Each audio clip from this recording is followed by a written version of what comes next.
хора, това е новото клипче и в него ще ви покажем съдби на кръстопът. Ако ви е интересно, продължавайте да гледате. Село Лозенец. Това е къщата на Георги и Елена, които имат две дъщери. Йоанна Мария и Елена 2. В тази къща цареше мир и спокойствие. Докато мъжът на Елена умря. Сега дъщеря й се държи безумно с нея. Постоянно вика и се държи ужасно. Ако не ми вярвате, влезте с мен. 30-годишната Елена с нетърпение чака дъщеря си, защото тя вече много закъснява и просто не може да се търпи. Кога ще дойде това момиче? И най-накрая Десислава се завърна. Какво правиш, бъдете толкова ли? Не зака. Толкова закъсня. Оговорихме се, че в 6 часа ще няма вечерята. Сега не е последната вечеря. Как да гледам само един бейкон сте яли. Какво да правим? Трябва да те чакаме. Въобще не ми се занимава с тебе. Спирай. Не. Излизам на дискотека с Ася и Теодора. Те ме чакат вече, сега не мога да ми покажа. Дали ще с тях? Или с някой друг? Не. Знаеш, че имам номер на майка им? Добре, ама сега се занимавам с тебе. Айде, чао, тръгвам и ще задържа сладките. Чао! Прибра. Най-накрая Десислава се върна. Не! Какво е станало с теб, бе? Малко се поспих, ама няма проблем. Какво? Малко се поспих, ама няма проблем. Какво ме гледаш? Разбила си се? Да. Тук някъде патки да виждаш. Аз не съм патка, така че може да не говори така. Как ще се разбила? Ти подбойничка ли ще ми ставаш? Ако трябваше да дам подбойничка, какъв ти е проблема на тебе? Не мога да разбера.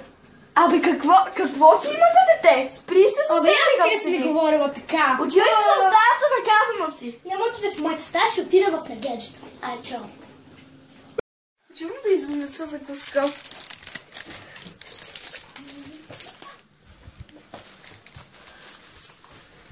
Миричка, хайде. Какво е станало тук? Защо си по-разпърнала? Какво е направила? Миличка, стига. Кой чака по това време?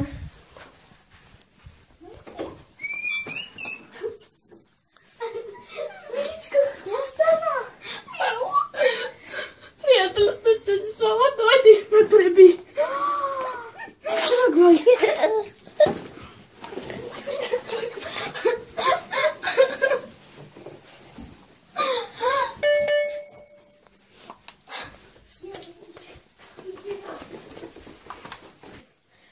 Миличка, защо така постъпваш? Защо така постъпваш? Мамо, съжалявам. Какво съжалявам? Това вече че за трети път. Не знам, ама не искам да ще напуснеш на купон. Аха, бе, преби се.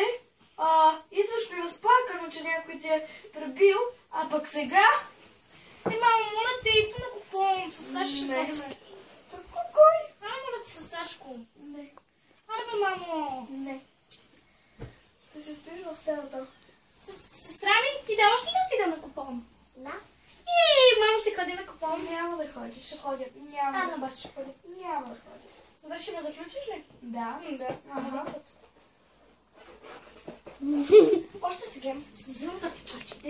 Няма да ходиш никъде. Отивам на купон! Чао! Няма да ходиш. Едно.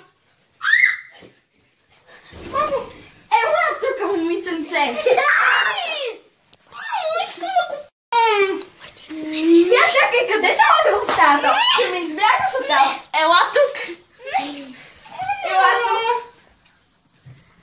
Седи. Няма един нормален човек